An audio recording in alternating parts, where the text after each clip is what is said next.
மன அழுக்கை நீக்கும்போது, மனது சுத்தமாகும்போது அது பளிங்கு போல் அப்பழுக்கற்று பிரகாசமாக ஜொலிக்கிறது. நாம் தவறு செய்யாத ஒருவனை தண்டிக்கும் போதும், அவனை தேவையற்ற ஏச்சுக்கும் பேச்சுக்கும் ஆளாக்கும் போதும் அவனது கர்ம வினைகளை முழுவதுமாக நீக்கப் பெறுகிறான். அவனை நீங்கிய கர்ம பலன் உன்னை வந்து சுற்றி கொள்கிறது.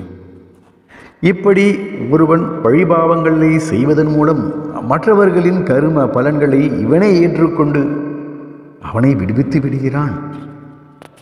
அதே சமயம் பிறர்க்கு நல்லது செய்து உதவிகள் பல செய்யும்போது நம் சாயப்பாவின் ஆசீர்வாதத்தால் நம் பூர்வ ஜென்ம கர்ம கெடு பலன்களையும் நம் சாயப்பா தீர்த்து விடுகிறார். எனவே நாம் எல்லோரும் நம்மால் முடிந்த உதவியை செய்ய வேண்டும். அப்படி முடியாமல் போனால் யாருக்கும் தீமைகள் செய்யாமல் இருக்க வேண்டும்.